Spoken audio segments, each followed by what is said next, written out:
Hey, I'm Rachel, And I'm Amanda, and this is Beyond a Ballot. powered by DoorDash.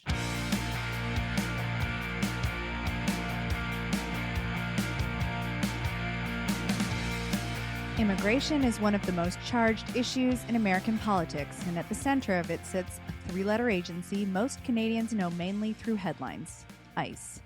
In the U.S., immigration and customs enforcement has become a political lightning rod, invoked in debates about border security, civil liberties, and the power of the state. From Canada, that conversation can feel loud, polarized, and hard to fully parse. So today we're stepping back. What is ICE? What is it actually designed to do? How did it become so politically loaded? And what should Canadians understand about how it operates? Why it matters? To help unpack it, we're joined by Sarah Stewart Holland and Beth Silvers. They've been on our program before. They're from American. I think I can call it an American podcast. I know it's internationally listened to. It's one of our absolute favorites, Pantsuit Politics. They live inside this debate every day. We're really lucky to have them. Let's get into it. Welcome. Welcome. Thank you so much for having us. Okay, so let's take a step way back. Yeah. At 30,000 feet, can you explain to our audience what is ICE? We don't have an ICE. So for many people who are listening, they're trying to understand what this enforcement agency was put in to do. What are they intended to do? Who are they? Who are these masked people on the streets of some of your biggest American cities? Our government undertook a real restructuring project right after 9/11. So we had the 9/11 Commission. It took a hard look at where there were intelligence failures, where there was a lack of coordination in our agencies, where there was a lack of diligence at the federal level, and they restructured. We did not have an ICE before that point. We had the INS and we had customs. And some of those functions got rearranged. We got a brand new department, the Department of Homeland Security. And in Homeland Security, ICE, the Immigrations and Customs Enforcement Agency, and then Customs and Border Patrol, CBP, were created. ICE has two primary functions. One of those functions is just to investigate, to be part of investigations about transnational crime, to do the kind of work that you might expect would have been on lawmakers' minds after 9/11. The other function is enforcement and removal operations. And the Trump administration, during Trump's first presidency, leaned hard into that function in ways that were very controversial at the time. So back in 2018, you were hearing calls to abolish ICE because people felt that their tactics were extremely aggressive. It was an approach to immigration enforcement, especially in the interior United States, not at our southern border, that Americans were uncomfortable with. And then in the second administration, that has grown exponentially, both in terms of the resources the Trump administration has put into that deportation role for ICE, and the aggressiveness of the tactics that ICE uses as it's out doing that work. I heard an interview with a reporter who spent a lot of time on ICE and the tactics and the strategy. And, speaking with former ICE officials, previously, even under the first Trump administration, the goal was to detain people in the least incendiary way possible, to maintain the legitimacy of ICE. Border Patrol has always been a different animal because it happens so much at the southern border. They have always been viewed informally as more like sort of the wild, wild west of immigration enforcement. And what I think you've seen is this Border Patrol mentality spread strategically and purposely throughout all immigration enforcement. And so you, I think, can theorize lots of ways. I think that some members of the administration and of the far right inside the United States, this is purposeful. If we can scare people, they will self-deport. We will scare people into self-deporting. They took the app that the Biden administration had set up for people to schedule appointments and turned it into a self-deportation app. So some of this is immigration strategy and prioritization. And I think some of this is ICE morphing into something much more than immigration enforcement. It is now the most well-funded law enforcement force after the United States and Chinese military. It's an enormous amount of money pouring into ICE. And it is being used politically by the president. And this is where I think Canadians can understand where we're coming from. It is being used politically by the president for his whims, for his priorities. The president of the United States, I just read a great piece that described him as turning the state, one of the most powerful countries into the world, into his family business. And that's how he operates. And I know that's going to sound really familiar to Canadians and anywhere else in the world. Should you live in Greenland, Denmark, France, Britain, Venezuela, Cuba, should I go on? In ways, this is different. In ways, this is the same. He wants to be the king, and we are all at his whims. So that should seem pretty familiar at this point. Yeah. And ICE is his private army at this point. It sure does. I mean, especially when the last few weeks and everything going on in Venezuela and Greenland. I mean, Canadians, we did our episode on Friday about like how we're feeling, and there's so much anxiety here. But now watching what's happening on the domestic stage in the United States is just heart-wrenching. And I want to understand the political side of ICE because it is a government institution and there was a Democratic president between the two Trump administrations. Did ICE change at all under the Biden administration? Yeah, I mean, the Biden administration's immigration priorities were very, very different in that I'm not sure they had any. I think that there's a really great deeply reported piece in the New York Times about how this sort of played out inside the administration.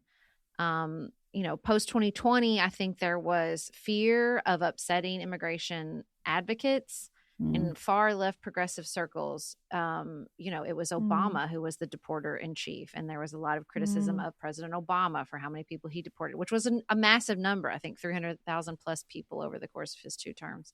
Wow. And so I think there was this sense of like, okay, well, we're not doing that anymore and we need these advocates. And so it's not that big of a deal. And we're going to broadcast that this is not a priority. People are welcome. The asylum system that previously had been used sparingly became a very common tool that people reached for to navigate our completely broken immigration system. So, the Biden administration, I think, it was a massive influx of people into the United States over those times. And then, you had southern cities crying for help, eventually busing migrants and asylum seekers to other parts of the United States. You cannot argue at this point, I don't think, that the Biden administration did not fail when it came to immigration, and particularly the southern border.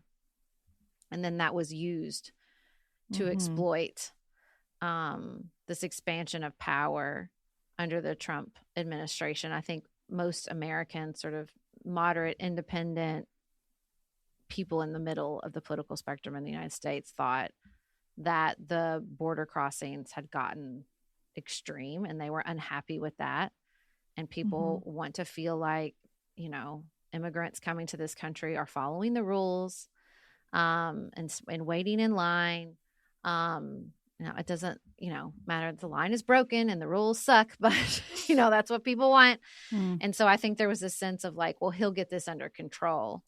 I will say, now at this point, most Americans, I think the polling right now is like 68-70%, which is pretty hard to get in the United States these days, are opposed to the aggressive tactics of ICE. So people are like, okay, well, I wanted you to deport the criminals and I wanted you to get the border under control. But the Trump administration at this point is not just going after illegal immigrants. Yeah. And I don't even mean through ICE's detention. I don't even mean through ICE's tactics. They are attacking legal immigration, which I'm not sure that's something even your average American understands at this point. They are trying to shut down all immigration to the United States. They expect this to be the first year our population drops in the history of our country in 250 years. Wow. So this is a massive change, not just when it comes to the enforcement tactics of ICE, not just when it comes to the Department of Homeland Security, but to the immigration system in the United States overall. I think it's hard to understand this politically without putting it in context with all the other things the United States was going through during the Biden administration, because immigration was treated very gingerly as part of the United States reacting to the murder of George Floyd by law enforcement, as part of dealing with the COVID crisis. Right. We all experienced all of that pretty differently because the United States is so decentralized and we had different policies state by state, but our media environment incentivizes people building extreme stories about what's happening, whether it is attached to race or immigration or COVID. And so the Biden years to me were this period of people just getting angrier and angrier about something and then translating that anger to everything. And so I think that part of the immigration backlash that the Trump team seized on and manipulated, but also fundamentally misread, was the idea that people were that pissed off about immigration. Right. I think that people were just pissed off in general. And anything that felt like it was part of sort of tiptoeing around race relations got swept up in that. And I think the administration is learning that most Americans do not want to shut down immigration completely. And most Americans do not want to see immigration enforcement efforts in their neighborhoods and do not support these kinds of tactics. And we're not so angry that they wanted to banish people to prisons in El Salvador. Like they took an anger that existed about a wide range of topics and what felt like a lack of leadership overall, and funneled it to this very specific priority that members of the first Trump administration had and that kind of calcified for them while they were out of office. But the political reality, as Sarah said, is like starting to hit them in the face that this is not what America meant. Can I ask where that shift is in terms of going from 9/11 and an agency to the militarization that we are seeing on the streets of the United States today? Like, was there a specific date or turn within this second Trump presidency that really set off the path that they're on currently? Well, I think that it's not just one turn and not just in this presidency. You have to lay this at the feet of our Congress. We have treated any spending connected to national security as sacrosanct for too long. And it has led our country and the world wrong over and over again. But because ICE sits within the Department of Homeland Security, that funding has piled up and gotten out of control. And it particularly got out of control with the One Big Beautiful Bill Act, which is so embarrassing to me that we have legislation named the One Big Beautiful Bill Act. But where Republicans in Congress, after Trump was inaugurated, decided to cram as many priorities as possible into one piece of legislation, they secured an enormous amount of funding for ICE related to this, I think, overread of what they saw as a mandate from the American people to crack down on the border. But again, I think that they really were doing that associated with the southern border. And this interior enforcement seems to have taken a lot of even congressional Republicans by surprise. I mean, there was a moment where you had the Democratic mayors dealing with the massive influx being bussed up from the southern border, like basically saying, this has gone too far, we need help. Right. Like the strategy from the Republican governors in Texas and Florida, particularly Texas, it worked.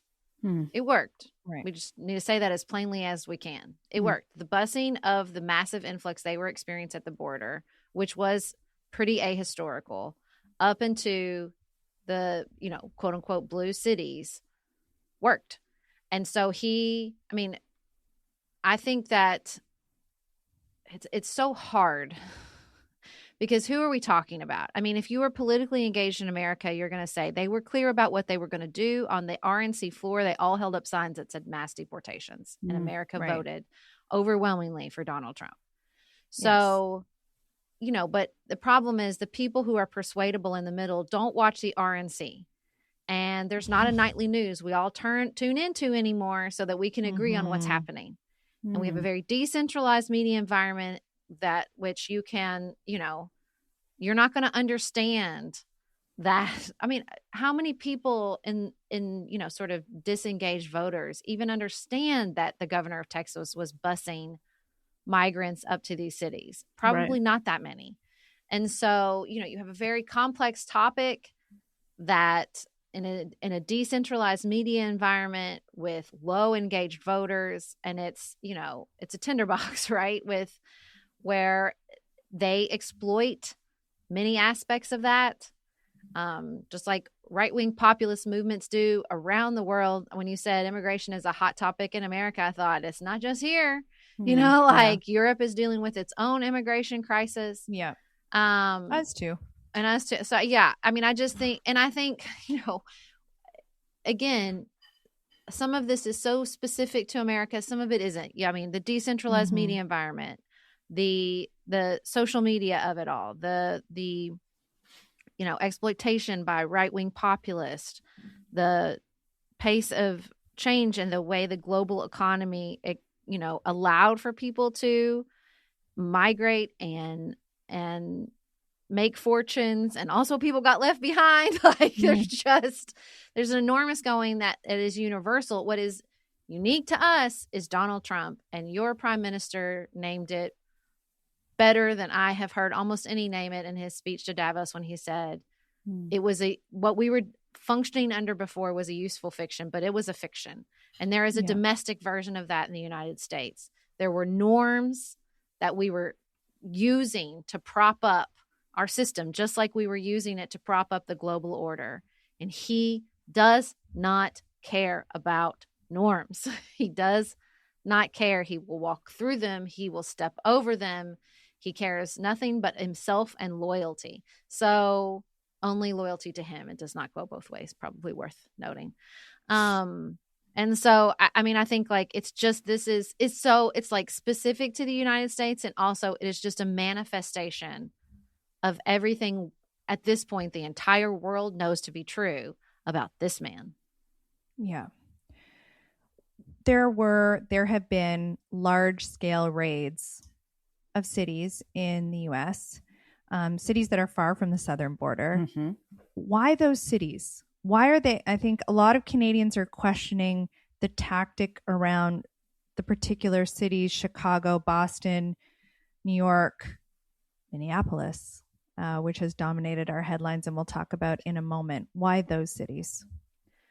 I mean, they're Democratic cities. They're on his retribution list. The same reason why Quebec, we didn't like the commercial. Right. Because he woke up today. I don't know, man. Like he just targets. It is personal retribution. We talked about this on our show today. I do think Minneapolis, they felt like was a particularly exploitable situation because they had found such an energy source around this fraud investigation happening between the state government and the primarily Somali population, and the government fraud there. So I think that they felt like they had some road, like, see, no one's going to stick by the Democratic leadership there. We have this big story that had broken through from right-wing media into mass media about the massive amounts of government fraud.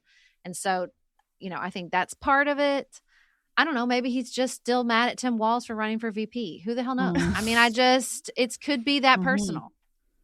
I also think that they are choosing cities where they believe there will be an overreach by protesters, where protesters will turn violent, where they can credibly call it rioting and crack down even more. I think that they have been itching to use the National Guard against citizens to really federalize a city and test that case. And I think that they've chosen cities strategically where they think that there's an opportunity for that to happen.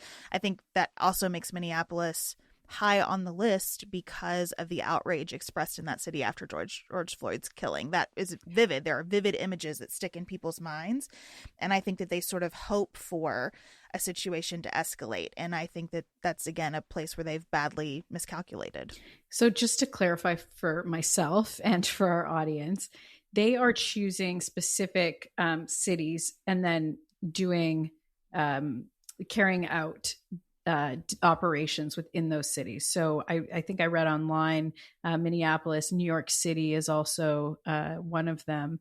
Is that correct? Like, how did they decide? New York City has evaded a mass enforcement because him and Zoran Mamdani had a nice meeting. I mean, I don't. Okay. Yes. I mean, like they have been in LA. They had a massive, massive enforcement in LA. Smaller enforcements in Portland, Chicago. They also are in some Republican cities. They are in Memphis because they were at the National Guard was asked there by some of the Republican representatives. They've been in Washington, D.C. And so I think some of it is, just places he wants to get back at his political rivals. Some of it has to do with, sort of, they have broadcast over and over again that they want to invoke the Insurrection Act, that they want to come in guns blazing, and they're looking for an opportunity to do that for sure, because they often say the quiet part right out loud. So it's hard to keep track of the theys, though. Right, because as Sarah said, the National Guard has been in Memphis, and the purpose of that was supposedly to lower crime rates. But they infuse a little bit of immigration into almost everything the administration does. So in D.C., it was the National Guard because they wanted to make D.C. safer, but they brought in immigration agents with the National Guard and to kind of follow the local police department around. In Minneapolis, you have ICE there. You also have Border Patrol there. And it's really bizarre to me that Border Patrol is doing so much in the interior right now. But I think it's because they've effectively shut down immigration at the southern border. And those guys don't have much to do in the Wild West anymore. And instead of just taking the win and saying, mission accomplished, we brought order to a chaotic situation, they're redeploying them to these cities. But yes, Rachel, they are choosing cities for specific surges of a federal presence. They call Minneapolis Operation Metro Surge, right? They're intentionally deploying. There are like 3,000 immigration agents in Minneapolis. And there's only like 5,000 law enforcement officials in the entire state. Wow. Right. So it crazy. just massively outnumbers local law enforcement. But I do want to say this too. You're like, where was the turning point? I do want to say this as an American. The American populace post 9/11 has supported an expansion of presidential power and has supported an increasingly militarized law enforcement presence through the FBI, through Department of Homeland Security, through local police departments. And so this is not new. And there has been a certain, like, sort of to what Beth said about Congress. Not only has Congress decided that anything regarding law enforcement or the military is sacrosanct, so has the American populace. And we have decided that we are okay with this militarization of our law enforcement. And I certainly hope that moving forward, we will have at least a conversation about this. There were people during 9/11 that was like, this is not worth the trade-off, like this is, I remember all the time that famous quote from Benjamin Franklin, those who will sacrifice liberty for security deserve neither security nor liberty. And so I just think that this is a long road. I do think that he has blown up so much, but there is so many choices that we have made along the way that he has exploited. So feels like things got even darker over the last few weeks that seemingly don't have much to do with immigration. Yeah. ICE agents shot and killed Renee Good on January 7th. ICE agents shot and killed Alex Preddy just a few days ago. White Americans who were protesting with their neighbors. I think what has been striking us as particularly terrifying is the response from the government after those two incidents. The fact that there's so much video footage of the incidents, and yet they're responding They're as lying. if that video footage, you can use the they're right lying. word. They're exactly. lying. They're lying. Are people, what is happening? I just need to understand how people can watch that footage, watch it, see with their own two eyes, the evidence with their own two eyes, and then listen to what the government tells them and believe it to be true. How? Oh, I don't think people believe it to be true. Republicans, nobody believes it to be. Everybody knows it's not true. Okay. And honestly, I was reading some commentary today about how it's telling that they're not even trying to do it particularly well. Yes. It's almost like it just doesn't matter as long as they keep talking and as long as they keep reminding you that you're with them against the other team. And I think that's, again, where they're just really misreading the public. Because people have watched these videos. And honestly, the terrible weather we're having here, the unusual weather, I shouldn't say to Canadians, it's terrible weather. It's unusual. Yeah, look at the snow piled up We got a lot of snow on the ground in Kentucky that we're not ready for here. But, people are home right now with very little to do besides stare at their phones. Yes. And so everyone has seen multiple angles. And it's a horrible thing. It is corrosive for the human spirit to watch a murder on your cell phone. Yes. And also, I think people now say, I have to watch it because they will lie about it. I have to see it with my own eyes. Yeah. And people do. People do. And I think even the people who are most defensive of the government right now aren't really defending the government on the facts. Because it's indefensible. Those videos speak for themselves. I think it's really complex. So I think that there is something very specific that the administration is doing, which is exactly what Beth described, which is just we want to make sure we say something so that the far right wing ecosystem they know what to hang the hat on. Right. They know what to say. They know how. And then they will create their own content, some of which is completely falsified. They will falsify videos and photos, and there's lots of ways to do that now, including from the own White House, which falsified a photo from a protester that the White House released. So made it look like she was crying when she wasn't. So I think that's that. And again, he said it from the beginning. I could shoot someone in the middle of Times Square and people will still support me. So he knows, and has been very clear. The point is just, I don't obey the rules. They don't apply to me. It's not a feature, or it's not a bug. It's a feature. The feature is I don't play by the rules. That's why he bragged about knowing Epstein. I don't play by the rules. I don't have to play by the rules. That's why you like me. And I am desperately hoping that is running out of room. I am seeing things on social media that I don't usually see. And I think the social media of it is so complex, that decentralized environment, people, even if they haven't watched the video, because maybe they don't want to watch the video of a murder, well, they'll hear somebody they trust say something, and then they pair. A guy I like in my Facebook group was like, well, he was waving a gun. And I was like, no, he wasn't. And what I really wish I'd said is, why did you think that? Where did you hear that? And why did you believe it? Because you're not stupid. I know you're not. I know you're not you're a thoughtful person. You're not hateful. So where did that come from? Because everybody's getting so much incoming. They hook on one thing. They decide that, I heard someone say that I trust that he waved a gun. So he must have waved a gun, because not everybody wants to go through the, shot by shot analysis from the New York Times. And so because of that, it's so hard. But also I've been checking the White House posts. They come to my Instagram feed where they're blatantly lying. And it's been interesting because usually when you click a far right wing thing like that, I don't know if you guys have this experience in Canada, and you're like, this is ridiculous. And there might be one or two people going it's very partisan, right? You'll see everybody showing up and playing their part in the comments. Oh my gosh, that's bullshit. No, you're wrong, blah, blah, blah, blah, blah. But if you click right now in those posts, I give up.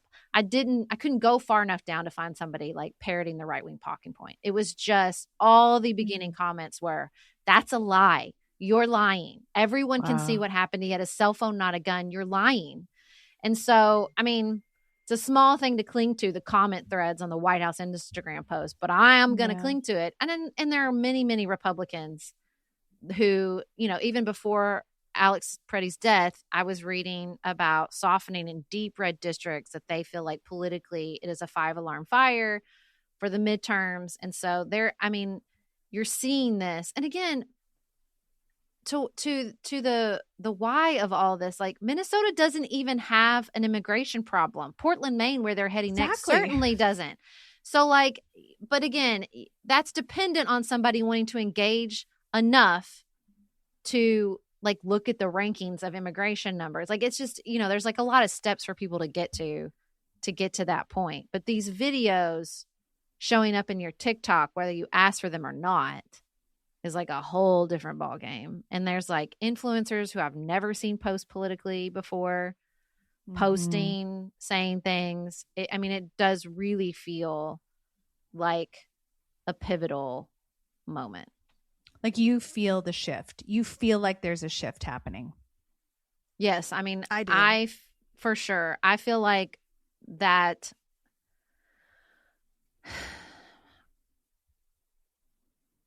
I think the 2 murders in particular, and I think it's not just those 2 murders, it's that there is also a flood of viral videos of children being deported, of children and protesting in deportation facilities, of citizens saying, I'm citizen, and being slammed to the ground, of being pepper sprayed like literally 6 inches from their face or less.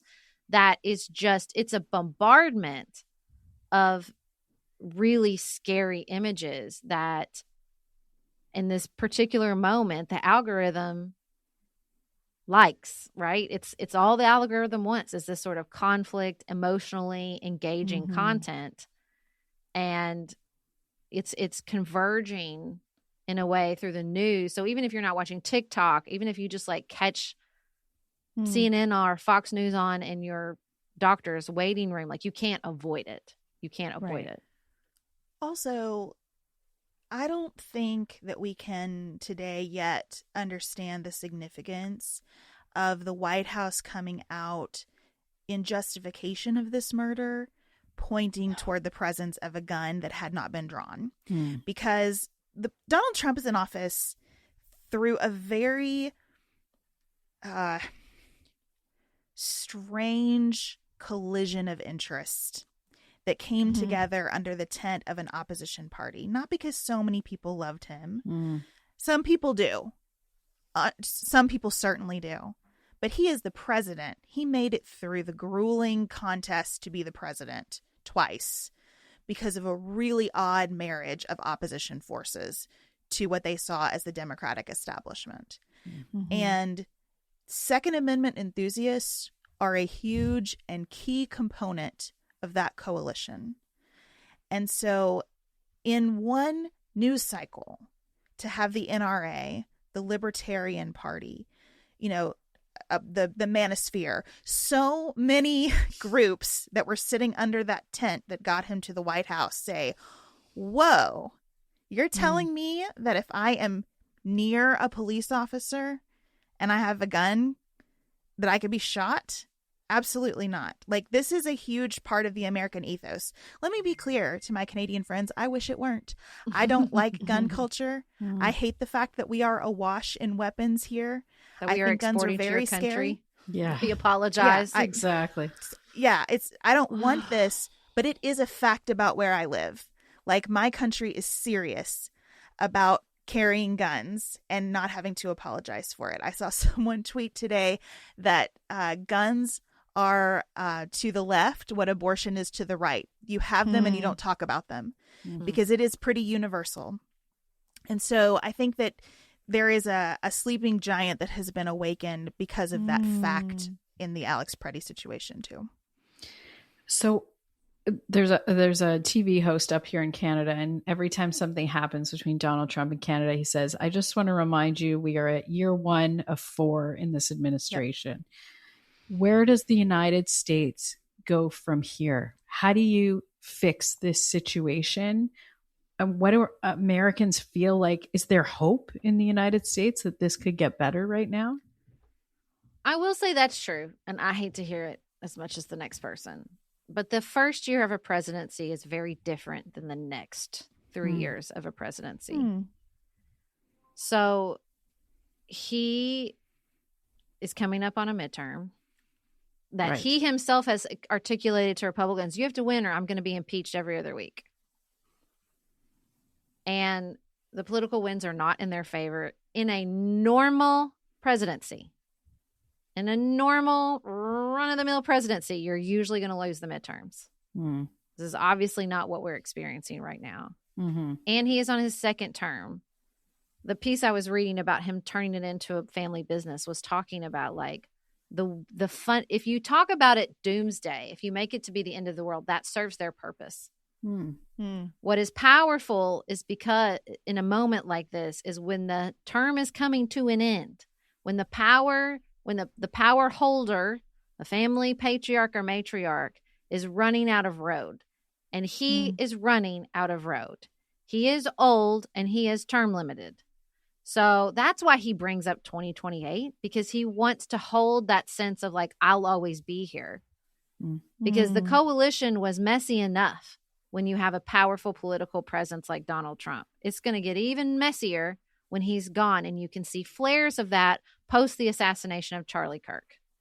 Because this person who was a unifying force of the right wing, and I think particularly a piece of the puzzle for so many people of what comes next, died, and they are ripping each other to shreds in the aftermath. So I think it is important to remember that he is mortal and he is time limited or term limited. So like, this is the moment where it is going to, like, we have to start, first of all, linking permanently and forever J.D. Vance and, Marco Rubio and Pete Hegseth and all these people to this administration and say, like, they own all of this just as much as he does. And to know that it's not the end of the world, that there will be a Wednesday and that there's going to be an election in November that can send a resounding message that America is done. We're done. We don't want this. We don't want this anymore. This cruel leader who emboldens people to attack children and scream racist things at them. We had a congressman, an American citizen, punched in the face at Sundance and told, Trump's going to deport you. And like this man whose name just falls out of the mouth of people when they are being violent and racist and cruel. Like, we're done. It has to be over. And we need leaders who express moral clarity, ethical behavior, and we're going to have to build processes back that replace those norms we were just crossing our fingers everybody would stick to. And that's going to be a long, long work. Beth, final word to you on that. It's going to be long work. I keep thinking about how many people are being radicalized right now in a whole bunch of different directions. Yeah. There are a lot of people wearing those ICE uniforms right now. And what are the next few years going to look like for them on the other side of all of this? What are those protesters in Minneapolis going to take from this? The children who've been out there with their parents, who've seen some of the worst of the worst of their government up close and in person. And the process of turning those norms into law is difficult. You can be frustrated that our Constitution doesn't spell things out more clearly, but that's because 3 co-equal branches of government is a hard lift. It's very aspirational. When you start to try to unravel how this should work, you struggle to maintain 3 co-equal branches, right? At some point, if you want the courts to be able to enforce the law against the executive seriously, you're creating superiority in the courts, right? Like it's a tough road that probably is going to require a bunch of structural changes, and changes that the population is not experienced in making. You know, a lot of this is happening because we felt real comfortable here. And as a voting public, we fell asleep at the wheel, and we trusted our representatives to keep the car on the road. And it's crashing. And so we're all going to have to go back to school on how to advocate for our country and how to rewrite those processes and how to make new laws and how to do constitutional amendments. It's going to be a lot. But I think that the vast majority of Americans are much saner than it seems when you're reading about our country. I think very few Americans would disrespect the sovereignty of Canada. You know, we live in Kentucky, where trade with Canada is essential to our economy. We want that friendship. We want the friendship of our European allies. Like, we will get through this. But a lot of things are getting broken in the process, and it is a shame, and it is a grief, and it is a daily heaviness here. But I really think what your prime minister said is there is clarity, and for me, hope in saying what we thought was true is no longer true. And I think there was a lot of cynicism and disengagement, and not just America, but across the globe, in this sort of neoliberal moment where we thought the markets were going to save us from everything. And I think that is a real call to action. And radicalization can also be just a rejection of that cynicism and a sense of empowerment and engagement, and that our actions matter. We actually do want institutions, as flawed as they might be. And we are the committee. We are the committee that decides what we want that to look like and what we want that to be. And I don't want Canada to just be like America. And I don't want Europe to all look the same. You know, like, I want us to all find different answers. I think there was this promise of globalism that, you know, the strength was in our diversity, but really the strength was in, you know, consolidation. And I don't want that. You know, I don't think that served us.